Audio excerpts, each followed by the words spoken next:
What's going on, everybody? It's Michelle again. I'm excited to introduce to you today Mrs. Danielle Dufoe. She is our next coming out story guest, and she is also Howard University's first trans MDiv student.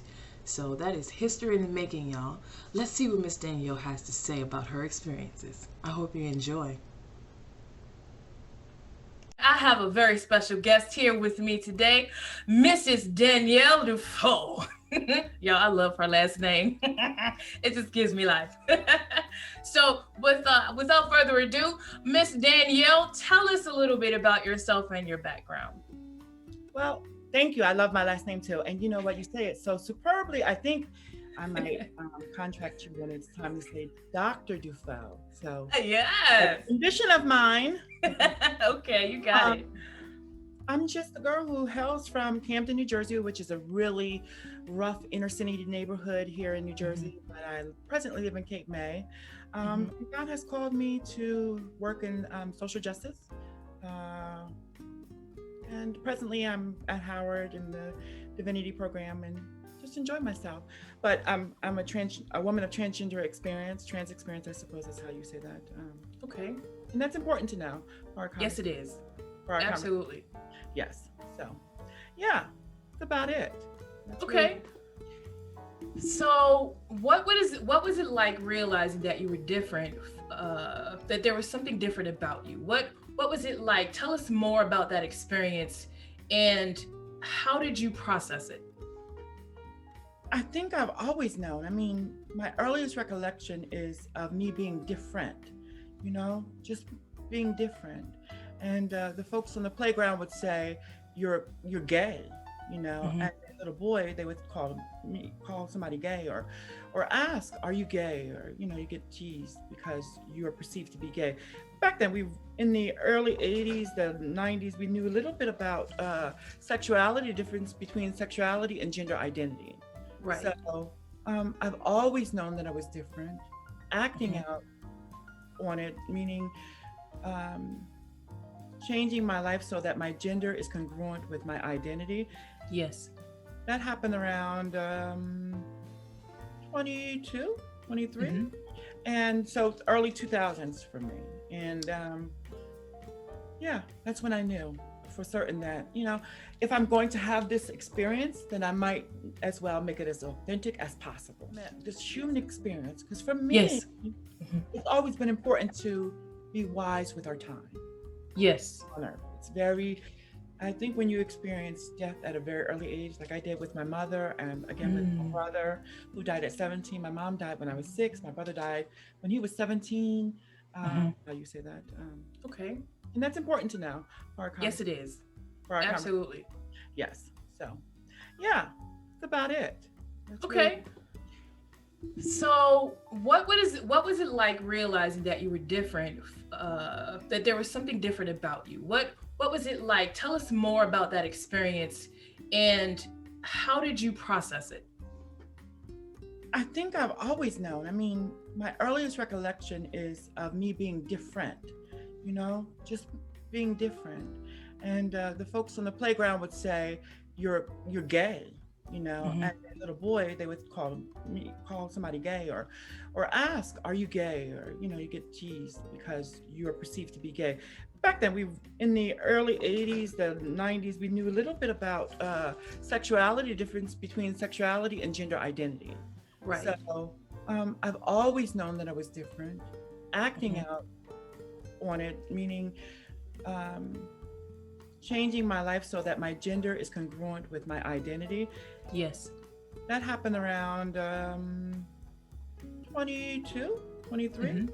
And so early 2000s for me. And yeah, that's when I knew for certain that, if I'm going to have this experience, then I might as well make it as authentic as possible.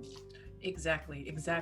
And so I felt like, hey, I'm gonna give the people what they want. And exactly. Myself what I want. Somebody told me recently to give yourself the roses you deserve while you're living now. And I thought, absolutely. Yes. So transitioning was very much that. Roses. Yeah. Now, do you think that your mother's death and your brother's death gave you the courage, the perspective necessary to make the transition with as much confidence as you had? Because I already know you had confidence. You have it now, and like it's so strong. It's natural, right? And if you ever want to hold or feel the need to hold to God's unchanging hand, you'll definitely want to do that. Facing transphobia, homophobia, and I say homophobia because a lot of people just still don't understand the difference between gender identity and sexual orientation. So when you are treated different than and less than, you will need a God of your own understanding and your own, who gives you your own moral compass that says you are my child in whom I'm well pleased. To make you go ahead and move forward with life. So absolutely, their deaths caused me to see I needed to be in relationship with God, the one true God. So explain to us the difference between gender identity and sexuality. You just said that people don't understand the difference. Please do that for us today. Let's go ahead and set the record straight. So in a very elementary way, gender identity is very simply, if you can envision wearing the wrong shoe on the wrong foot and both shoes on the wrong foot all day long, the uncomfortableness of that. You can imagine that. That's what it's really like to be transgender people. They seek to assimilate into society, and so in doing that, we feel that we need to alter our bodies in such a way. Some of us don't. And we've been pushing of late, and we will continue to push to say that people should be able to show up in the world how they feel. I like the newer generation's take on this. You should be able to show up how you feel. But being transgender is this: you very simply change from one gender to another. Sexual orientation is who you're attracted to. Being transgender is who you see when you look in the mirror. So when I look in the mirror, one of the early indications that I was transgender was I liked guys, but I didn't like those who saw me as male. And I was attractive either way.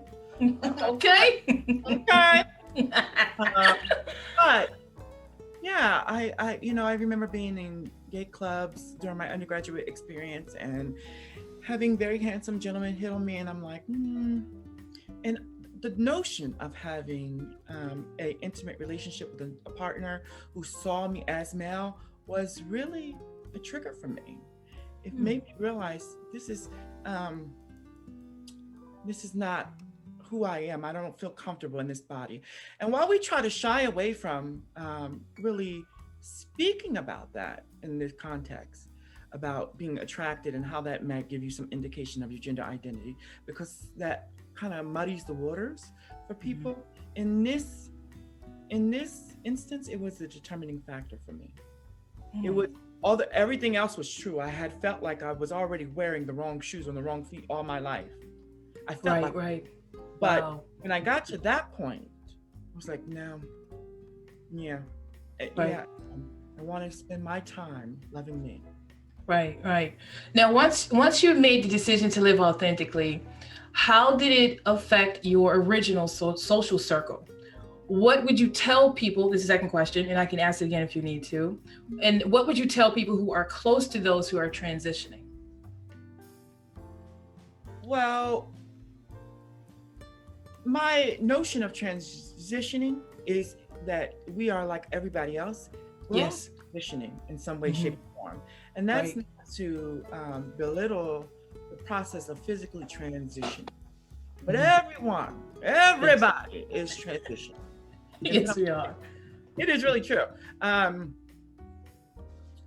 being said, my original social circle was like, some of them was like, well, we ain't having it. And that was a great deal of it. That social circle that many really, well, we all have to some extent, the immediate family. But my father was particularly, not with it. And he and I struggled for many years. And then about 5 years ago, we ultimately broke apart. And I think that's best, wishing him well, and just praying for him. But some people are toxic. And again, I give that to millennials. They really have helped us find the language we need to describe the unhealthiness of certain situations. So I lost a great deal. I Mm-hmm. lost a great deal of that social circle. But then I've come to understand rather, our social circle changes throughout our life. I mean, it's much more broader in scope than we originally might think. Mm-hmm. It, we may just think it's about our intimate family, that initial family circle, the mother, the father, sisters and brothers. And then we go beyond that, cousins, and then any friends we choose to make family. But for me, I needed to be active in the process of who was going to be in my social circle. Because for a lot of trans people, and this gets to the second question, for a lot of trans people, and particularly trans women of color, that social circle really impacts your longevity when it comes to your life, how long you live. You know, Wow. How so? How so, Danielle? well, it helps you to keep from engaging in risky behaviors or being surrounded by people who really don't have your best interests at heart. I mean, Black trans women are disproportionately, by far, the targets of violence and of so many disparities, such as unemployment, underemployment, and mental health and sexual health. So many disparities impact us. So a social circle is directly related to our ability to survive in the world. And so, just case in point, if you have a mother who will tell you, who counsels you, well, it's not about you being trans, it's about you having good friends to be around. Right. Have a mother like that, then Mhm. that can impact your life where you will actually have have more longevity on this earth. I believe that. I've seen that to be true in my own life. Mm. I've witnessed trans people, particularly trans, and I say Black trans women, and I'll say it a lot during our conversation because it is the locus from which I operate. Right. And, Exactly. and specifically from which I tend to advocate for. So I've seen a great many of trans women who don't have that social support and who do, and how their quality of life is impacted by it, but as well their longevity, how long they live. Right. Black liberation must include Black trans people, period, full stop. There's an ecosystem that many benefit that trans people do not have access to. So we're looking at denial of opportunities. That is from education, safety, employment, immigration, healthcare, housing, aging, prison, military, and policies. So when we look at Black trans women, Black trans men, Black trans non-binary individual, there aren't any safety nets or policies that say, hey, your life matters. So you being raised in church, right? With your internal self, your internal spiritual self, what was it like to have to reconcile yourself to God with that knowledge in the back of your head? Woo! Because the first thing that came to my mind was, you going to hell, girl, with Right. Vaseline drawers on. Mm-hmm. And that's why when God called me to go to Howard University School of Divinity, I was so grateful. Because I thought, okay, it's a lot of money, but at the very least, if I'm able to work out my own soul salvation, as they say in the church, I'm going to be happy with that. Right. So it was very difficult. It was certainly a journey of life and death when I first began. And we talk about the suicide rates among trans folks. So it was very difficult. And many times I didn't feel good about myself because of what the church taught. Just giving you the energy to enjoy each day. We talk about how precious and sacred life is. And to not want to live is really sacrilegious in an unorthodox way, I'll say. So initially, that process was very difficult. And then I happened to meet theologians in the church, like my mentor, Dr. Christine Riley, who was, her and her husband were pastoring Covenant Baptist UCC in Washington, D.C. And they preached a gospel of acceptance and a gospel of affirmation. And this really makes sense to me, and it should make sense to every Christian out there. But going through the process helped me to realize that I'm entitled to this. This is, as a child of God, it is my birthright to be in relationship with God, my Creator. And then there were theologians who came along and talked about the Imago Dei, the divine, that we are all made in the image of God, and everyone is divine. So my Christian understanding began to expand, not perverting the gospel, but seeing it for what it truly is. Seeing it for what it truly is and what it was truly intended to be before man got their hands on it. Right. People, I often query, how can people of color who have endured so much in these yet to be United States, how can we go on to recognize the offenses that are bared or brought upon us as people of color, and yet not acknowledge those offenses that we perpetrate upon others? Yes. Or that other, not even that we perpetrate upon others, but that others are made to bear. The Human Rights Campaign, which has been tracking these violent deaths, estimates that 4 in 5 of all anti-transgender homicides are trans women of color. We're seeing the second highest spike over a certain amount of time, even in the midst of a quarantine. Again, it shows just the heightened level of violence perpetuated against trans individuals, and it just doesn't make sense. As a society, Black folks make up about 12 or 13% of the population. However, when you look at trans folks who've been killed, Black transgender women, which is, we represent such a small number of society overall, but yet such a high percentage of folks who are being killed violently. Most transgender individuals are killed because they're either a trans male or a trans female, and because the person don't understand, instead of getting educated, or, even if this is something that you don't agree with, we're fighting for Black men. And then you're turning around, you're killing your Black counterparts because you don't understand them. I have a responsibility as a child of God and as a Christian to get into the fight. I must understand that when someone says the Holocaust never happened, I must hold them accountable and say, no, it did. Right. It. I mean, it is incumbent upon all of us. We have a responsibility as Christians that we are supposed to be inclusive and affirming to all people. The gospel says go out and preach to all. God told us to go and preach the word to all people of every nation. Every nation. Every nation. And no exceptions were made in that statement. So I completely agree with Billy and others who say, no, we have a responsibility.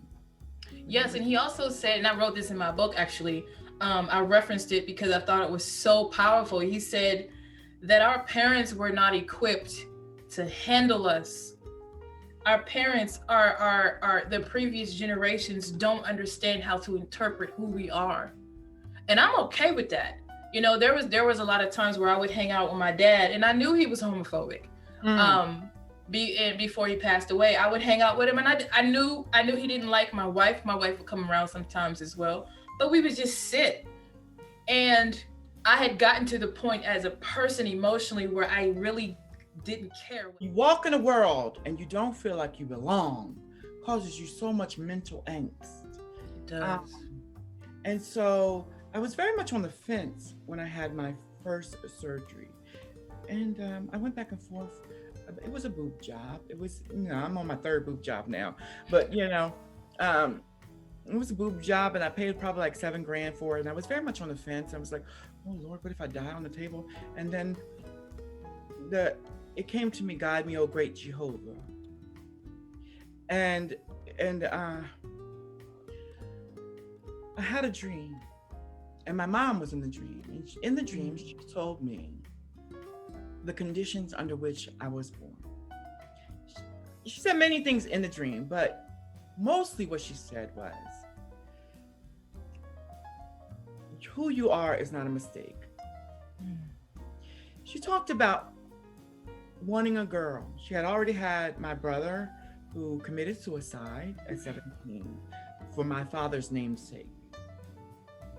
She talked about already having a child for my father's namesake and wanting a baby girl. And then her plans were to leave my father. She was an Italian woman in the city, and she herself endured much. My mom did come to me in a dream. One thing she said to me that was wonderful. She said, it was the days before we had ultrasound. I thought that was weird that she would say that to me in a dream, but it was true. It was the days before we had ultrasound and could tell if the child was going to be a girl or boy. And I carried you in the hopes that you would be a girl. To have that dream verified over the years, my middle name has always been Danielle. And I just made it my first name when I transitioned. To have people that knew me when I was born, to verify who my mom was, her character, and the things that she said. I had my godmother say to me, yeah, your mother said that you were going to be very special. When you were about 2 years old and we took you to go get christened, or 1 year old, your mother said you were going to be very special. And she asked me, my godmother said this to me. She said, make sure you look after my child. My child is going to be very special. But my father had always contended that my birth certificate was supposed to be Daniel, the middle name. And then I would have my uncles or aunts just inadvertently talk about their fondest memories of my mom and how meticulous she was. And I thought, so this is a woman who's very meticulous. If it wasn't right on the paper, she would have. She would have. Because if my name was in fact intended to be Daniel, then she would have changed it. She would have called the nurse, or she would have called the hospital, the registrars here in New Jersey, and had vital statistics and had it changed. But she never did. And she died 6 years after I was born. So my uncle says, I want to tell you my favorite memory of your mom. One day I was outside playing and I had that country drawl. He still talks very country. He's a preacher, he's a country preacher. He tells them wonderful stories, hilarious actually. And he said I was upset because they were out, the young kids in New Jersey were saying that I spoke funny and that we call him Uncle Bubba, but his name is something else. And so it's a childhood name that he's always had. And one kid on the playground said, well, you just ain't nothing but a country bubba, a dumb country bubba. Look how you talk. And, they were making him feel bad about being from the South. Right. So he came in the house and he was upset. And my mom asked him, what's wrong? And he told her. They said, I ain't nothing but a dumb bubba. And she said, son, let me tell you something. Names are important. They're how the world sees you. So if you don't want to be called out your name, make sure you search yourself. So yet another clue of how my mom felt about names, her meticulous nature, another clue that God was giving me to affirm who I was and that I am in fact God's own. Yeah, that was an amazing story. My goodness, I feel like I just put a blanket around myself for some reason. That's how I felt. When I was sitting there listening to it, I was just like, I just had a dream about her a year ago. Yeah. But I am amazed that this has caused me not to be lazy in my learning. Because I'm amazed about how many people are just playing church. Now there's been this new movement of really calling, white evangelicals out, who are essentially white racists. And again, this goes back to us being able to see the offense that is bore upon us, but we're unable to see the offense that others have to endure, or we bring upon them. We can't just be playing church, because you know what? Everybody's going to be held to an account. You will be held to an account. So it has just really made me raise the bar when it comes to my learning of the Bible, of the biblical text. Some of the things that we think we know for sure as a people, we don't. I had an aunt say to me recently, well, God never intended for women to preach in the church. I said, who wrote that? Paul? Or I don't follow. I'm not a Paulinian. I'm a Christian. You know, and then she was like, oh, the clapback was real for her. She was like, ooh. I think that the way that God was introduced to African Americans here in America, he was introduced, or God was introduced to the slaves in such an impressive way that God was the ultimate thing, the only thing that life could actually produce is good. When God's like, hey, I produced you. You choose the good to do in the earth. Right? God say, on the seventh day, it is good. It is good. Oh! You preaching, Danielle. It is good. Yes, God, it is. It's good. Yes, absolutely. Now, I have an obligation to make sure that you talk to the young community that's coming up. What advice would you give yourself at age 22 right now? Get a mentor. Get a mentor, because when we talk about the vital need, the critical and vital need for a social support system in these perilous times, it's always going to be perilous times for trans people. Suicide rates within communities of trans men are high. Trans men, STD rates, STI rates among trans men have shot up. People don't know the nuances of that community or the particulars of that community and why. So we have to work towards helping them, because of drug use has shot up within that community. It just skyrocketed. Yeah. And as we work towards, reducing and mitigating these things, we have to have people who know. So when you transition, you must have somebody who's been there before. The problem is that, like in the Black community, so many trans people are hurt and wounded. And it's difficult to find somebody who can help you work around the things when you need them and not use you for a come up, as we would say. So get a mentor. Yeah. Know that it's all going to be okay. Know that you're the most important thing walking, talking, breathing. Yes. And your survival is so important to God. God intends for you to live a long life. Your life is of value to God. Yes. That's what I would say to young people. What would you say to a religious community, the church, Muslims, I don't care, any religious community, as it concerns the trans community and how they? I've seen so many terrible things. I've seen actually a line on the bottom of a church website that says we only accept people who were born as a man or a woman. That to me was so offensive, because how dare you reject anybody? You get what I'm saying? What would you tell religious communities? Again, we all are going to have to give an account. Let us not forget, all of us, and that myself, I'm not exempted. I'm not exempt from that. I'm going to have to give an account. We all will have to give an account. Let's be very clear. And the Bible does say, to those who lead God's flock, they're going to be held to a higher account. So when you wade into the waters and you accept payment and you stand in the pulpit, I want you to be very clear. It's not a threat, but it was a promise given of God, by God, that you will be held to a higher account. So if you are preaching a word that is not of God, I'm praying for you. I'm praying for you. Because my time on this earth, all of our time, whether you live 100 years, 100 years is short. That's a baby. I heard Shirley Caesar say it at the funeral of a person who was like 99. 100 years is a baby. And particularly in the sight of God, who knows not time, who does not know time. I will say to the religious community, the hatred must stop. It is a reflection of how we see ourselves. Yes. How we see ourselves.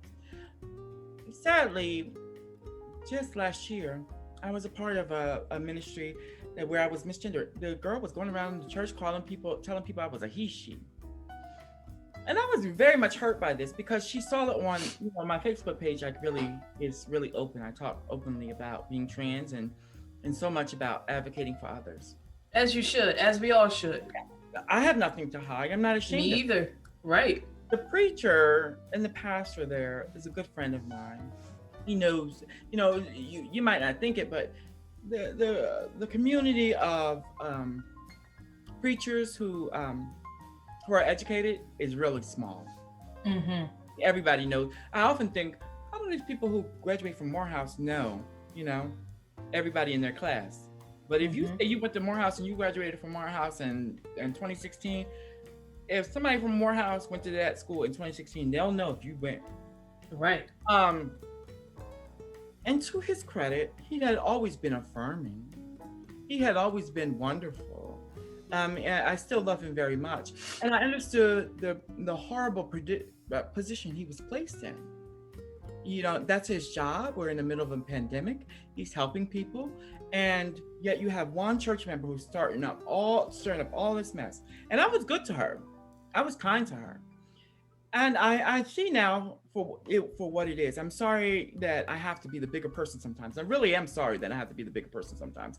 And that is like the one thing I'm like, oh God, do I really have to be the bigger person today? But yeah, now I'm starting to see what it is. See that instance for what it was, which is this person has low self-esteem.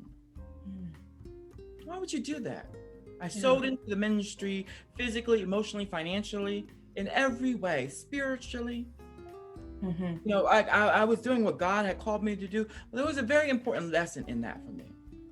The first lesson was, really I need to be around a community that affirms me. Right. And that doesn't always need to mean that I need to be around trans people, but I always need to be pushing for communities that not only affirm me, but affirm everybody. Yes. All my children, Mm-hmm. Mm-hmm. And so that lesson became abundantly clear for me.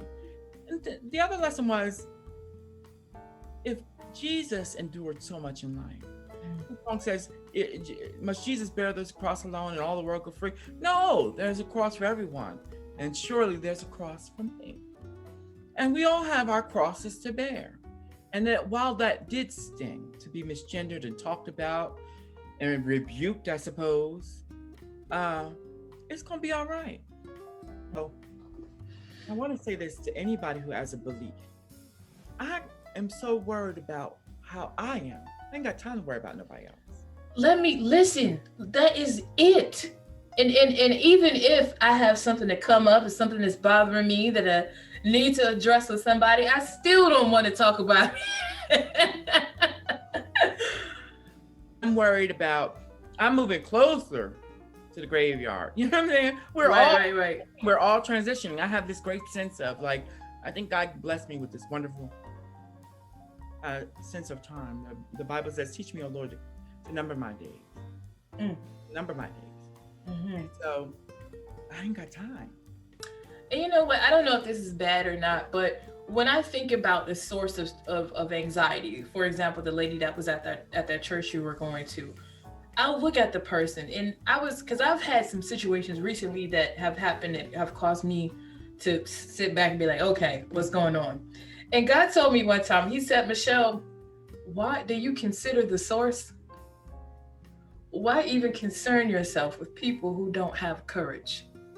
People who don't have authenticity? People who are dishonest? People who are only concerned about themselves in the moment? Hello, somebody. And people who don't even do the work to be the best person that they can be. And when God told me that, I was just like, oh, I'm going to sleep. Exactly. Because, Michelle, it is really the assertion of the white evangelicals that they did not support Black Lives Matter movement because it sought to affirm and specifically center the voices of those most marginalized, namely those within the LGBT community and specifically Black trans women. So that Wow. was their premise for, that was their premise for saying that the Black Lives Matter movement was wrong, that they wouldn't support it, that it was evil. And there were Black people in that church, in those churches.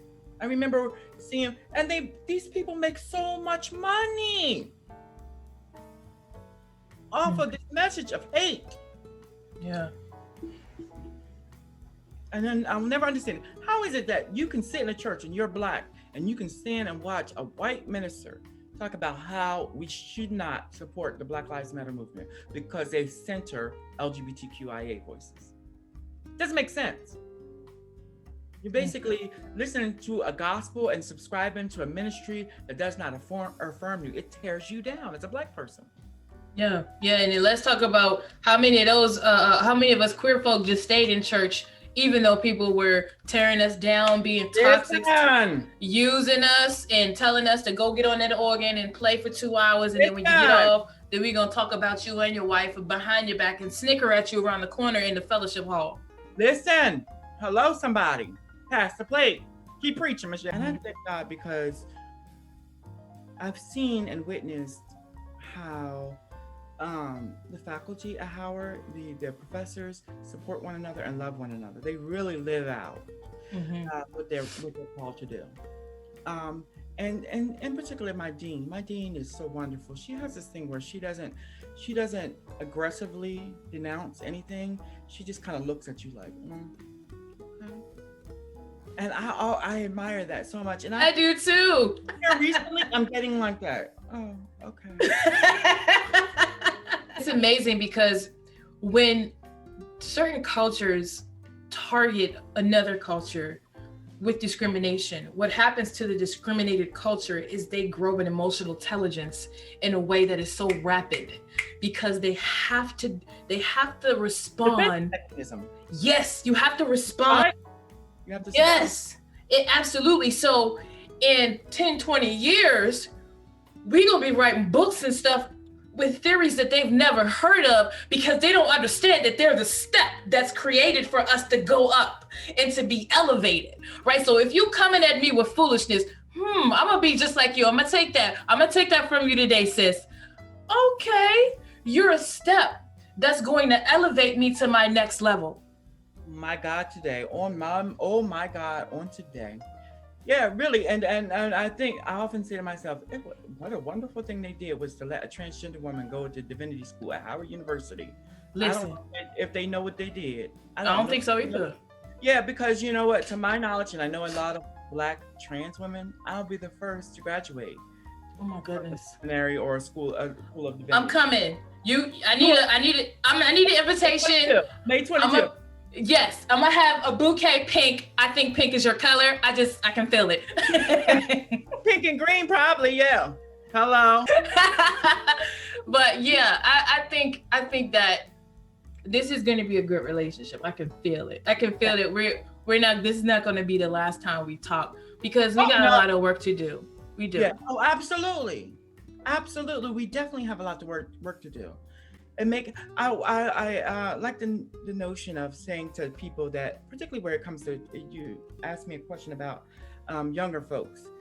We have to really make sure that we're making, that our young people are seeing authors.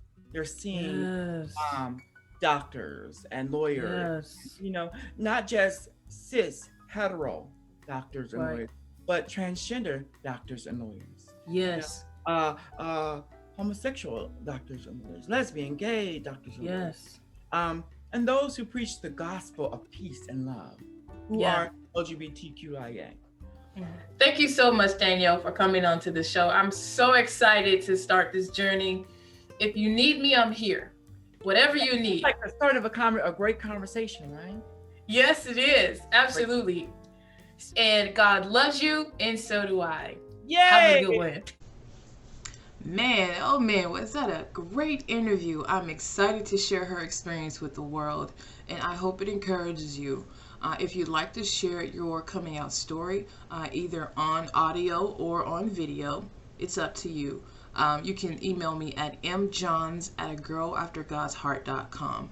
The world needs to hear our stories, y'all. The world needs to see who we are and to learn that we need love just like everybody else. I love you all, and have a good rest of your day. Bye now.